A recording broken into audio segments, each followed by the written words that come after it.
नमस्कार साथियों, एक बार फिर आप लोगों के बीच हाजिर हूँ news views and motivation section में। साथियों, आज हमारी चर्चा का विषय है नीतीश कुमार, तेजस्वी जी और प्रशांत किशोर। प्रशांत किशोर अभी अभी राजनीति में आए हैं, हालांकि आए तो कई सालों से हैं, लगे हुए हैं। कभी वो तेजस्वी और नीतीश जी की जोड़ी बनाते हैं, कभी अलग भी हो जाते हैं और कभी अब अपनी पार्टी जन स्वराज लेकर के मैदान में आए हैं। अच्छी बात है, मैदान में आए हैं। लेकिन साथियों, आते आते इन्होंने नीतीश जी पर अपनी आक्रामकता को बढ़ा दी है और शराबबंदी जैसे ऐतिहासिक फैसले पर को पलटने की बात करती है। तो प्रशांत किशोर जी, शराबबंदी स्टैटिस्टिक्स का फैसला नहीं है, यह जनहित का फैसला है और यह अच्छे तरीके से लागू हुआ है। लोग शराब छोड़ करके दूसरे कामों में लगे हैं, यह प्रमाणित है, यह दिख रहा है। ऐसा नहीं कि यह नहीं दिख रहा, ऐसा नहीं है कि लोग इससे लाभान्वित नहीं हो रहे। हाँ, कुछ लोग नियम कानून तोड़ते हैं, जहरीले शराब से मौतों की खबरें आती रहती हैं, लेकिन इसमें नीतीश कुमार जी कहाँ से दोषी हो गए? उनकी मंशा तो साफ है कि भैया शराब पीने से नुकसान होता है, इसका दुरुपयोग, शराब का दुरुपयोग होता है, इसीलिए तो उसको बंद किया गया है। और इसमें मालामाल होते हैं वही लोग जिनके पास पैसे हैं, जो शराब का ठेका चलाते हैं। अब शराबबंदी को आप 24 घंटे में लागू कर देंगे या 2 घंटे में लागू कर देंगे, यह कहना, हालांकि आपकी सत्ता तो है नहीं, आपके विचार हैं, आप अपने विचारों को रखने के लिए स्वतंत्र हैं। रही बात नीतीश कुमार जी की, तो भैया बिहार के इतिहास में नहीं, हिंदुस्तान के इतिहास में इतना साफ छवि का चीफ मिनिस्टर या एक नेता, अनुकरणीय, जयप्रकाश नारायण और कर्पूरी ठाकुर के बाद अगर कोई हुआ तो वह है नीतीश कुमार। और नीतीश कुमार को नीतीश नीतीश करके संबोधन करके आप अपना ही ग्राफ खराब कर रहे हैं। It is not Nitish, it is Nitish Kumar ji. आपके पिता तुल्य हैं, उनके बेटे आपके उम्र के हैं, इसलिए इस प्रकार के संबोधन से हम लोगों को परेशानी होती है। आप नीतीश जी कहिए, नीतीश चाचा कहिए, अंकल कहिए, नीतीश बाबू कहिए।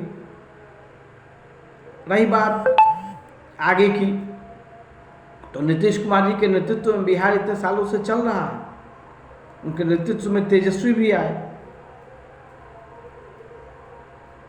आगे भी आ सकते हैं। कौन जानता है राजनीति कब किस वक्त कहाँ क्या मोड़ ले ले। भारतीय जनता पार्टी से उनका तालमेल अच्छा है, रहे। ये तो हुई एक बात। दूसरी बात, तेजस्वी यादव की पढ़ाई लिखाई कम है या क्या है? भाई क्यों पढ़ेगा तेजस्वी यादव? उसको किसी कंपनी में नौकरी करनी नहीं, उसको सरकारी नौकरी करनी नहीं, तो डिग्री लेकर के कहाँ जाएगा तेजस्वी यादव? क्यों पढ़ेगा? नहीं पढ़ेगा, उसकी इच्छा। बहुत सारे पढ़े लिखे लोग क्या कर रहे हैं आज? बीए पास लोग गाय चरा रहे हैं गांव में, बहुत सारे एमए दुनिया से चले गए लालू जी के जमाने के। और आज भी जिसको नौकरी करनी है वो उस हिसाब से डिग्रियां बटोरेगा। जिस व्यक्ति को मालूम है कि हमको नौकरी करना ही नहीं है, वो क्यों स्कूल में अपना समय बर्बाद करेगा? उसको तो मालूम है कि उसकी ताजपोशी तय है।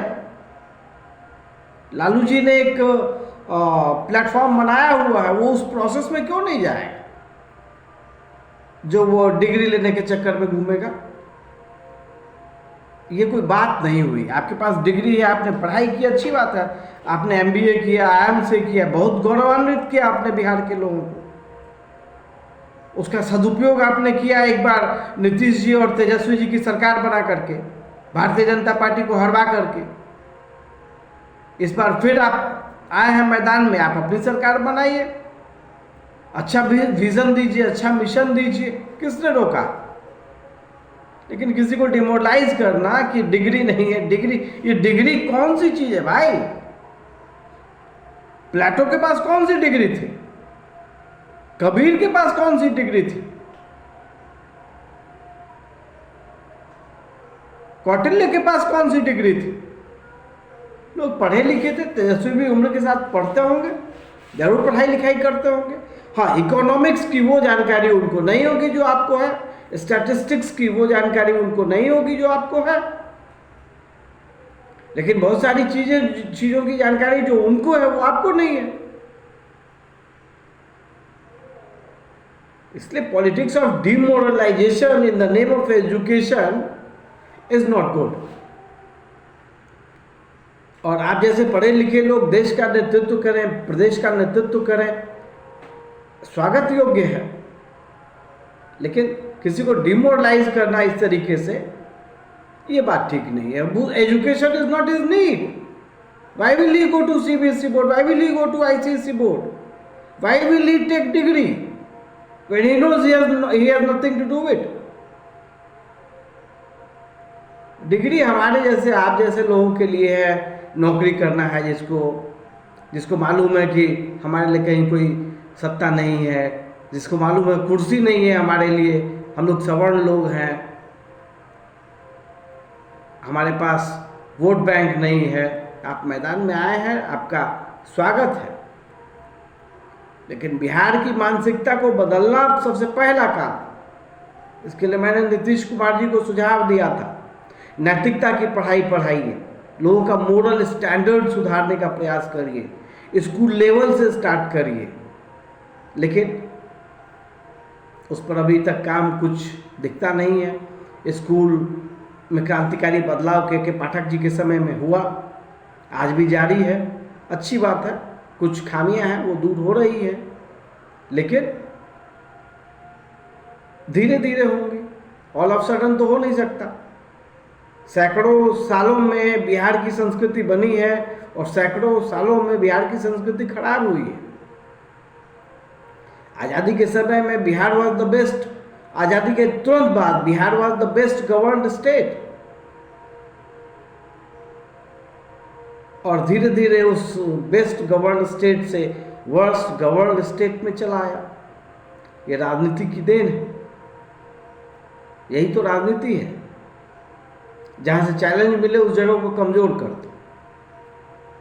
इसलिए भाई, आप तमाम लोगों का स्वागत है भारतीय राजनीति में, बिहार की राजनीति में। आप बिहार के योद्धा हैं, बिहार के शिरोमणि हैं। नीतीश कुमार जी अतुलनीय हैं। अब तक जितने नेताओं को मैंने देखा, आरएसएस के लोगों को छोड़कर, आरएसएस का एक कैडर काफ़ी है, जो हार्डकोर कैडर है वो काफ़ी होता है देश में एक मिसाल पैदा करने के लिए या देने के लिए, वो एक अलग बात है।